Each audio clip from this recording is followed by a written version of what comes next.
안녕하세요. 3강입니다. 자, 3강은 지진파에 관한 내용을 해보려고 하는데, 요 지진파에 대해서 배우는 이유가 우리가 우리 지구의 내부 구조를 연구하기 위해서예요. 자, 지구 내부 구조를 연구하는 방법은 크게 직접적인 방법과 간접적인 방법으로 나눌 수 있습니다. 직접적인 방법이라 하면 땅을 파는 거겠죠. 우리가 직접 땅을 파는 거를 시추라고 해요. 시추. 근데 우리가 땅을 우리 지구 그 깊이에 비해서 그렇게 깊이 팔 수가 없습니다. 뭐 우리 지구를 수박이라 한다면 수박 껍질 정도? 껍질도 못 판 정도예요. 그래서 사실상 요 시추 방법으로 우리 지구 내부 구조를 알기는 어렵겠죠. 그러면 또 다른 직접적인 방법으로는 이런 것도 있어요. 화산 분출물 연구.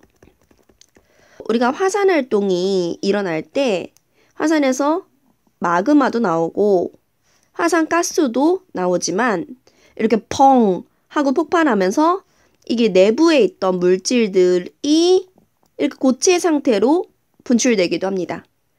이런 게 화산 분출물인데 이 화산 분출물은 지구 내부에서 온 물질이기 때문에 역시 내부 구조를 연구하는 데 이용할 수 있겠죠.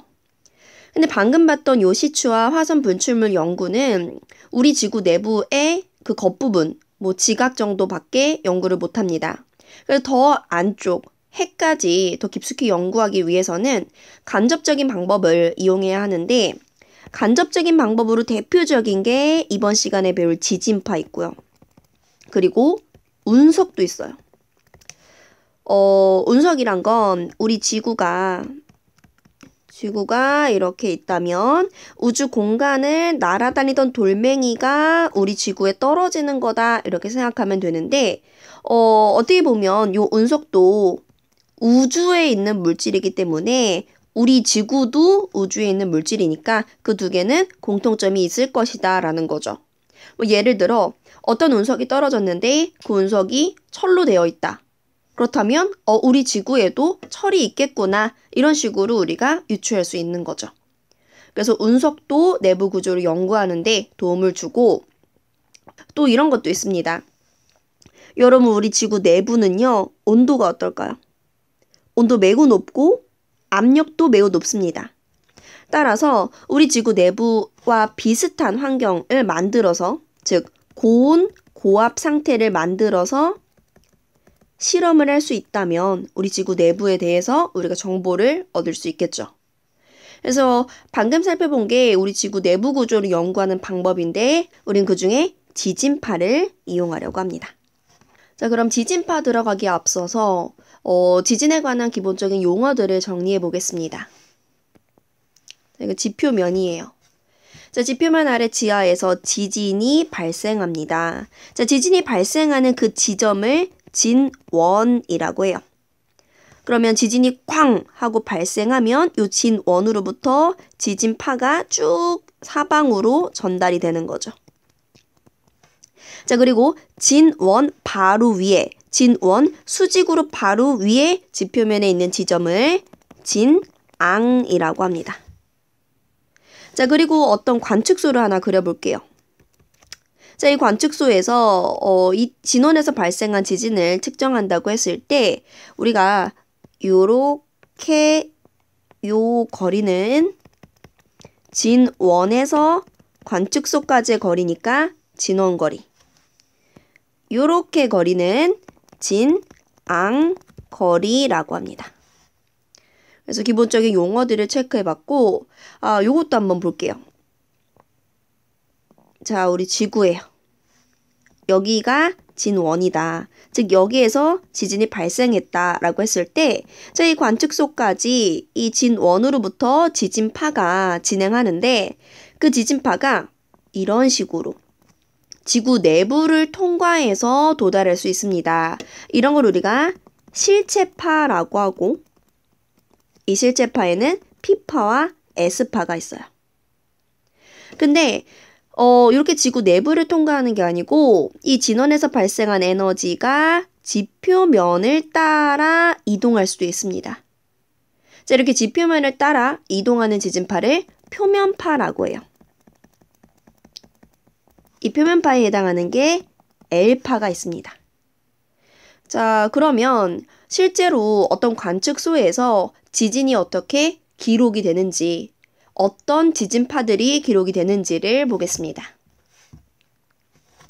자, 지금 왼쪽에 나와 있는 이 빨간색 선이 어느 관측소에서 기록한 지진파예요. 맨 처음에 지진이 발생하지 않을 땐 쭉 일정하다가 점점 진동이 기록되고 있습니다.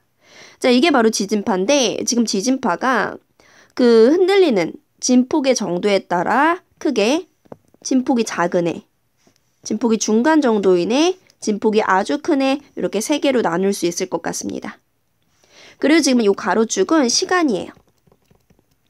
즉 얘는 지금 가장 왼쪽에 있는 애는 가장 먼저 기록된, 즉 먼저 도착한 지진파입니다. 그래서 이 박스를 우리가 P파라고 해요. 이 P가 프라이머리에 P자를 딴 건데 프라이머리가 우리 그 박스 쓴 가수 떠올리실 수 있는데 최초의 란 뜻입니다. 그러니까 최초로 도착한 지진파다. 가장 먼저 도착한 지진파다. 이런 뜻이겠죠. 그 가수 프라이머리 뜻도 그런 뜻인지는 모르겠어요. 자, 그리고 이제 두 번째로 도착한 지진파는 두 번째로 도착했다, 세컨드다 라고 해서 S파라고 합니다. 그리고 마지막으로 도착한 이 진폭이 큰 지진파를 L파라고 합니다. 그러면 P, S, L파를 비교를 한번 해볼게요. P파, 그리고 S파, L파. 자, 이렇게 비교했을 때 일단 P파와 S파는 지구 내부를 통과하는 실체파고 L파는 지구 표면을 따라서 이동하는 표면파입니다. 이거를 좀 지울까요? 얘네들의 속도, 얘네들의 진폭, 그리고 이 지진파로 인한 피해 정도, 일단 여기까지 비교를 해보겠습니다. 여러분, 속도는 누가 가장 빠를까요? 그렇죠. 자, 여기 위에다가 그려볼게요.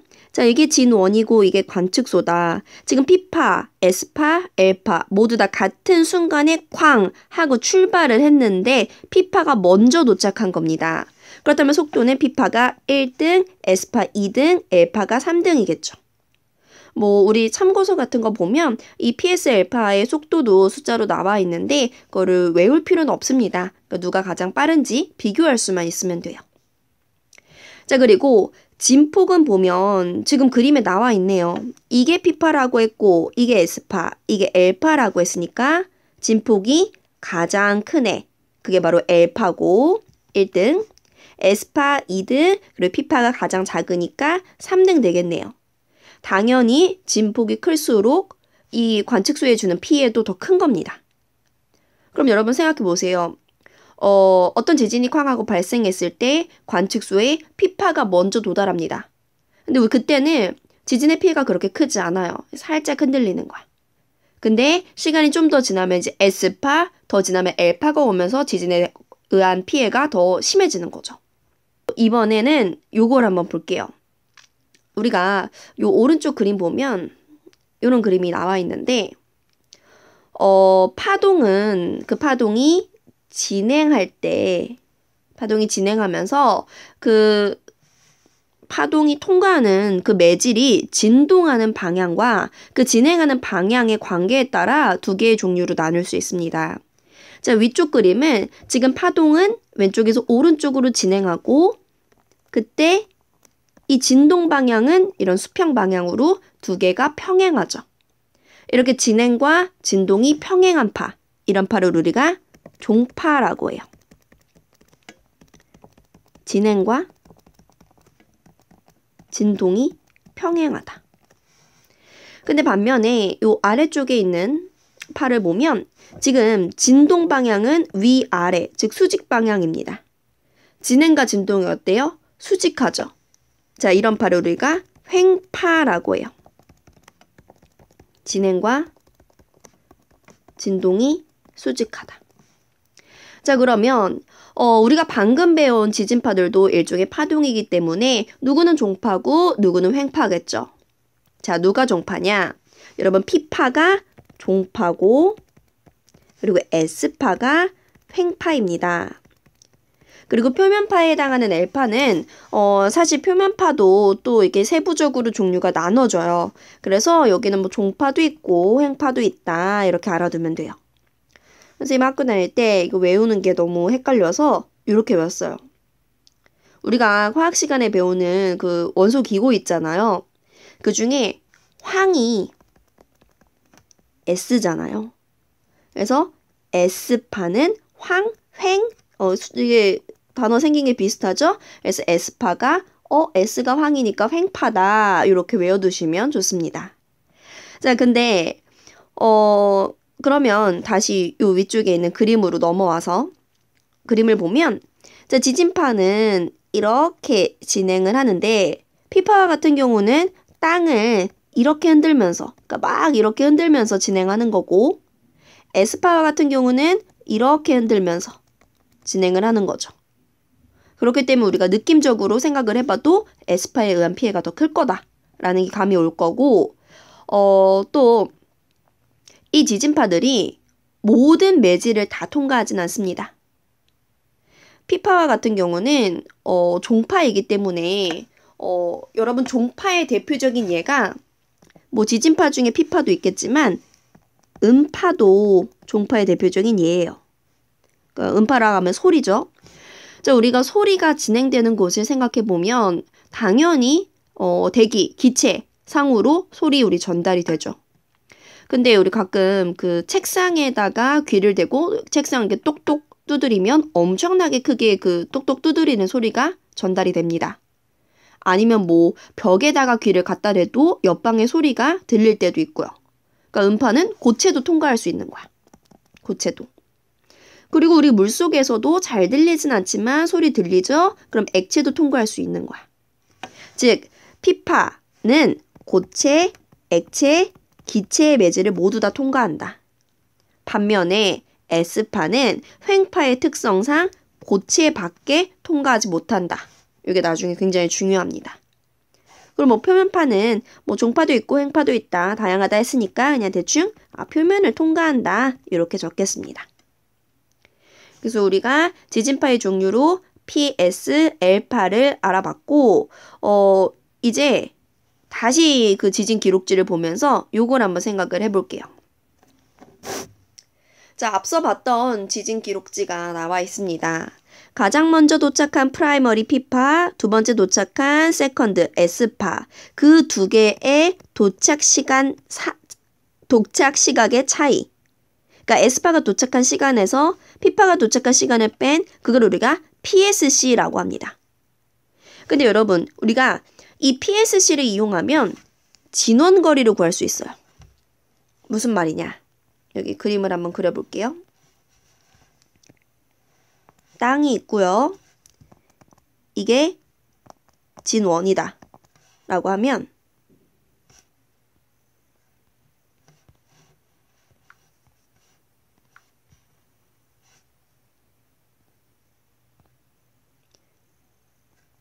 자, 그림을 한번 그려볼게요. 자, 이렇게 지표면이 있고 이게 진원이다 라고 했을 때 자, 이게 관측소예요. 그러면 진원에서 관측소까지 거리 요게 바로 진원 거리죠. 자, 우리 PSC를 공식으로 쓰면 어떻게 될까요? PSC는 S파의 도착시각 빼기 P파의 도착시각입니다. 그런데 여러분 이 공식 아시죠? 거, 속, 시 공식. 즉 시간은 속도분의 거리이다. 그럼 이거 이렇게 쓸 수 있겠죠.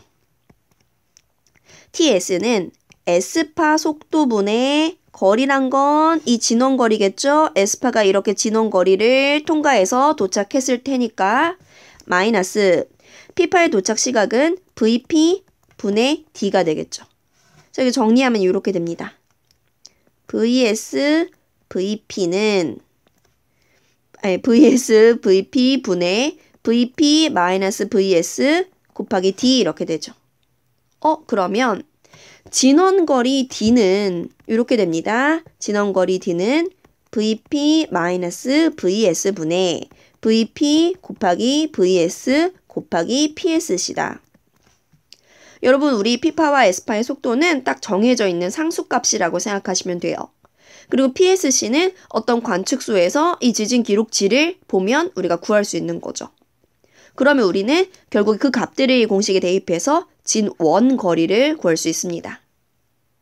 그래서 진원거리는 PSC를 이용해서 구하는구나. 자, 그렇다면 진원거리 말고 진앙거리, 그러니까 이 거리 말하는 거죠. 진앙거리는 어떻게 구하는지 보겠습니다. 자, 진앙거리를 구하기 위해서는 우리가 주시곡선을 이용합니다. 자, 주시곡선이 지금 나와 있는 이 그래프를 말하는데, 자, 이 그래프의 가로축은 진앙거리고, 그리고 세로축이 지진파의 도달 시각입니다. 이런 거죠. 자, 이렇게 지표면이 있을 때 여기가 진앙이야. 이 진앙으로부터 이게 거리마다 관측소가 있겠죠. 관측소 이렇게 세 곳 그려보면 이 관측소 1번에서의 지진 기록지를 이렇게 세로로 갖다 냈다고 보시면 돼요. 이 1번 관측소에서 P파 도착하는 시각, 그리고 S파 도착하는 시각 기록하죠. 그럼 여러분 요거 2번 관측소에서는 P파가 더 늦게 도착하겠죠? 그리고 S파도 더 늦게 도착하는데 그 PSC도 더 길어지기 때문에 그 P파와 S파의 도착 시각 차이도 더 길어지겠죠. 그래서 그걸 그렇게 그래프를 그린 거예요. 그러면 요 주황색 선이 P파가 도착하는 시각이고 요 파란색 선이 S파가 도착하는 시각이고 그 둘 사이의 간격이 바로 PSC다. 그럼 우리가 여기서 알 수 있는 게 이 PSC와 진원거리뿐만 아니라 진앙거리도 비례한다. 따라서 내가 어떤 관측소에서 PSC를 측정하고 그 측정한 PSC를 이 주시곡선 상에서 어느 PSC에 해당하는지를 찾으면 거기에 해당하는 진앙거리를 알 수 있는 거죠. 첫 번째, 진앙거리는 PSC에 비례한다. 자, 두 번째 주시곡선에서 중요한 게 또 요게 있습니다.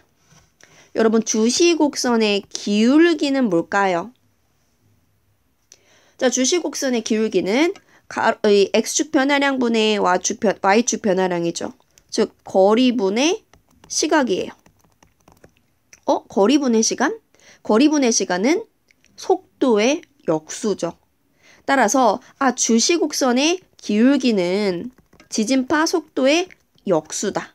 자, 이렇게 두 가지를 우리가 주시곡선에서 알아야 합니다.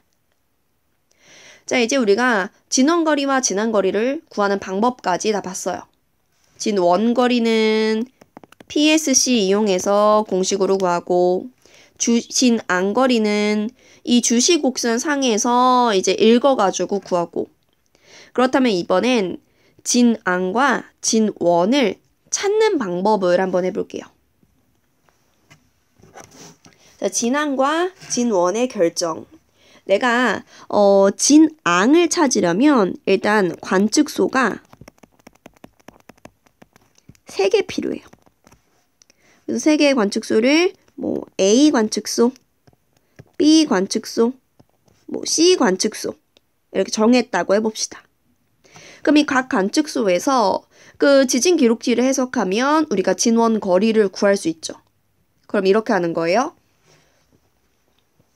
A 관측소에서 이 A 관측소에서 측정한 진원 거리를 반지름으로 하는 원을 그려요. 지도상에. 자, B 관측소에서도 이 B 관측소에서 구한 진원 거리를 반지름으로 하는 원을 그립니다. 그 콤퍼스인가 그걸로 그려요. 자, C에서도 이 C 관측소에서 측정한 진원 거리를 반지름으로 하는 원을 이렇게 그립니다. 그럼 여러분, 이때 요 원들의 교점 있죠? 요 교점을 지나는 교점을 지나는 현을 3개 그렸을 때 그 세 현의 교점 있죠? 여기. 요게 바로 뭐다?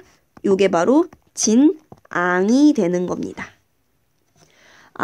그래서 정리하자면 진앙은 세 개의 관측소에서 진원거리를 반지름으로 하는 원을 그렸을 때 그 원들의 교점을 잇는 현의 교점이 진앙이다. 자, 이렇게 해서 우리가 진앙을 구했습니다. 자, 그렇다면 진원은 어떻게 구하느냐? 세 개의 관측소 중에 하나를 정해요. 내가 하나 A를 정했어요. 그럼 이제 오른쪽 그림 봅니다. 자, A라는 관측소에서 진앙은 방금 전에 우리가 찾았죠. 그러면 이 관측소에서 진앙까지 선분을 긋고 이 선분과 수직하게 현을 그립니다. 지금 그 현이 P'이죠. 그럼 여러분 요 AO, 그러니까 관측소와 진앙을 이은 이 선분과 수직한 이 현의 수직 이등분 되잖아요. 이게 수직 이등분. 그랬을 때 요 길이, 요 현의 2분의 1에 해당하는 요 길이만큼 진앙에서 수직으로 내려가면 그게 바로 뭐다? 그게 바로 진원이다. 근데 이 진원은 사실 나는 지금 A를 대표로 했지만 아까 지금 나왔던 관측소 중에 B로 하든 C로 하든 같은 지점이 나오겠죠. 왜냐하면 지금 같은 진원에서 발생한 지진에 관해서 지금 A, B, C 관측소에서 이제 지진을 관측한 거니까. 그래서 우리가 진앙과 진원을 결정하는 방법도 봤어요. 이제 마지막. 자, 마지막은 제목부터 좀 깁니다. 마지막 근거리 주시 곡선과 지각의 두께 구하기 이렇게 적혀 있는데 모의고사나 수능에서 완전 단골 주제, 나올 확률이 굉장히 높은 주제입니다. 자, 주시 곡선은 우리가 앞서 배웠죠. 가로축이 지난 거리고 세로축이 지진파 도착 시각인 곡선이었고 근거리라는 건 가까운 거리를 말하는 거겠죠. 자, 가까운 거리에서 주시 곡선을 해석하면 우리가 지각의 두께를 구할 수 있습니다. 자, 지금 그림을 보면 자, 지표면이 이렇게 나와 있고요. 지표면 아래 지각이 있고 멘틀이 있습니다. 여러분, 지진파의 속도는 사실 지구 내부에서 계속 균일하진 않아요. 지각에서도 뭐 깊이에 따라 다를 수 있고 멘틀도 마찬가지고. 근데 지금은 그냥 간단하게 지진파의 속도를 지각에서 V1이고 멘틀에서 V2다 이렇게 적겠습니다. 자, 그런데 이 지진파의 속도가 지각에서 빠를까요? 멘틀에서 빠를까요? 속도가 멘틀에서 더 빠릅니다. 즉 V1보다 V2가 더 큰 값이다. 이거 일단 체크를 해두시고. 자, 그리고 다시 그림을 보면 여러분 이게 진원이에요. 선생님 어떻게 지표면에 진원이 있을 수 있어요? 자, 어떻게 그럴 수 있냐? 지표면에서 발생한 지진이니까. 그럼 이게 진원이자 곧 진앙이 되겠죠. 자, 그랬을 때 이 진원에서 지진파가 쭉 진행되는데 그 지진파가 이렇게 지표면을 따라서 진행할 수도 있습니다. 자, 이런 걸 우리가 직접파라고 해요. 자, 그런데 이럴 수도 있어요. 지진파가 지구 내부로 들어갑니다. 지구 내부로 들어가는데 딱 이 지각과 멘틀의 경계에 도달했을 때 이 멘틀의 윗부분을 따라 쭉 진행하고 또다시 지각을 따라서 진행하는 이런 파도 있어요. 이 경로를 잘 봐두세요. 지각으로 내부로 들어간 다음에 멘틀 윗부분을 따라서 진행하다가 그 다음에 또다시 지각 윗부분을 따라서 이게 지표면으로 도달한다. 그러면 이 구간에서는 V1으로 진행하고 이 아래 구간에서는 V2로 진행하고 또 다시 V1으로 진행하는 거죠. 자, 이런 파를 뭐라고 하느냐? 이런 파를 우리가 굴절파라고 해요. 그런데 지금 이 위쪽에 있는 주시 곡선에서는 그 각 지점에서 이 지점에서 아니면 이 지점에서 이 지점에서 각 지점에서 직접파와 굴절파 중에 먼저 도달하는 파의 시간만 점으로 찍은 거예요. 근데 생각해 보세요. 직접파가 더 빨리 도착할까요? 굴절파가 더 빨리 도착할까요? 직접파는 그냥 직선 거리로 오는데 굴절파는 돌아서 오죠.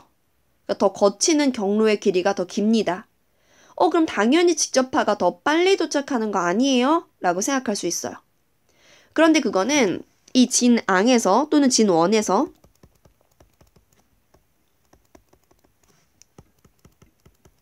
가까운 곳만 그렇습니다. 진앙에서 가까운 곳은 직접파가 먼저 도착해요. 이게 무슨 말이냐? 우리가요, 여기를 집이라고 생각합시다. 여기가 집이고, 그리고 내가 원하는 어떤 목적지가 있을 때, 그 목적지를 지하철을 타고 가는 게 요 굴절파라고 생각을 해볼게요. 그리고 직접파는 걸어서 가는 거. 우리가 가까운 거리를 갈 때는 지하철을 타는 것보다 오히려 걸어가는 게 더 빠를 수도 있습니다. 왜냐면 너무 그 짧은 거리인데 지하철 한번 타려면 아무리 지하철이 나보다 속도가 빠르다고 하지만 짧은 거리 같은 경우는 지하철 타러 내려갔다가 지하철 타고 다시 올라오는데 더 많은 시간이 걸리기 때문이에요. 근데 거리가 어느 정도 된다. 좀 먼 거리를 가야 된다. 그러면 당연히 걸어가는 것보다 지하철 타는 게 더 빠르겠죠. 지하철 타는 게 아래 내려가고 다시 올라오는 그 거리를 이제 제외하고서라도 지하철의 속도가 걷는 거에 비해서 훨씬 더 빠르기 때문이죠. 마찬가지로 어느 정도 거리 이후에서는 굴절파가 경로의 길이가 길지만 이 V2, 즉 속도가 더 빠른 멘틀층을 지나기 때문에 먼 거리에서는 굴절파가 먼저 도착하기도 합니다. 그러면 이 그래프를 봤을 때 지금 그래프에서 앞에 찍힌 이 점들을 이어서 만든 요 선이 바로 직접파고, 그리고 뒤에 찍힌 점을 이어서 만든 요 회색 선이 굴절파예요.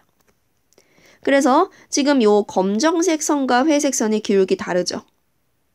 그리고 하나 더, 요 검정색 선의 기울기를 구하면 그거는 직접파의 속도의 역수일 거고, 그리고 회색 선의 요 그래프의 기울기 구하면 굴절파 속도의 역수가 되겠죠.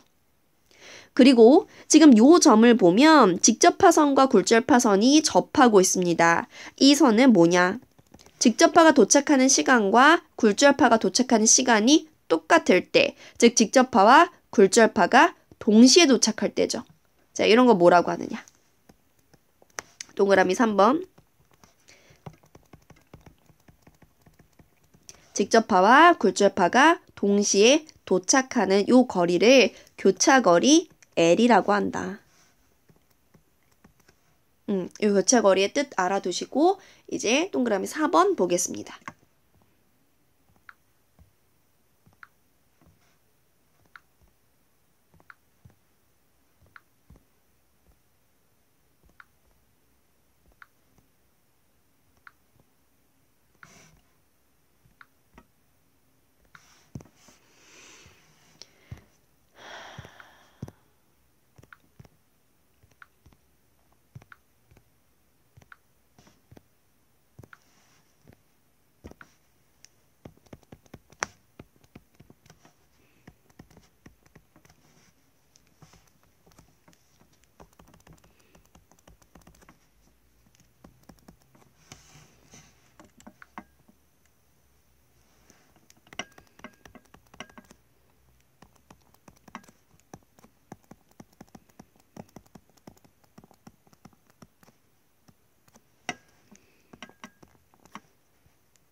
자, 그림이랑 필기가 조금 이제 더러워가지고 나름 정리를 해봤어요.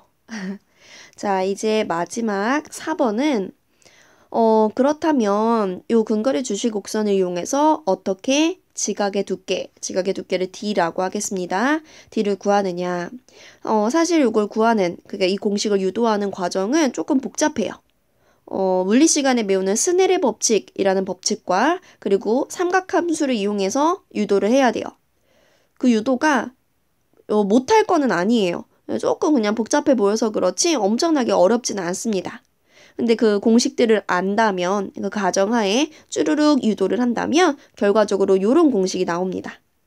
지각의 두께 D는 2분의 L, 교차거리죠. 루트 V2 플러스 V1분의 V2 마이너스 V1 이렇게 나옵니다. 그럼 우리가 뭐 이 공식을 외우면 언젠간 도움이 되겠죠? 근데 외우기 힘들다. 그럼 요거라도 알아두세요. 지각의 두께 D는 지금 V1과 V2는 뭐 지각과 멘트레이서의 속도니까 뭐 어떤 지역에서의 상속값이라고 생각하면 결국에 교차거리 L과 비례한다. 그러면 내가 요 교차거리를 알면 이 지각의 두께를 어느 정도 이제 추측을 할 수 있다라는 거죠. 그래서 지각의 두께는 교차거리와 비례한다. 요 관계까지 알아두시면 됩니다. 자, 이렇게 이번 시간에는 지진파에 관한 내용을 했어요. 지진파. 근데 우리가 이 수업 맨 처음에 말했었죠. 이 지진파 왜 배워요? 우리 지구 내부 구조를 연구하기 위해서. 다음 시간에는 우리 지구 내부 구조에 대해서 살펴보겠습니다. 안녕.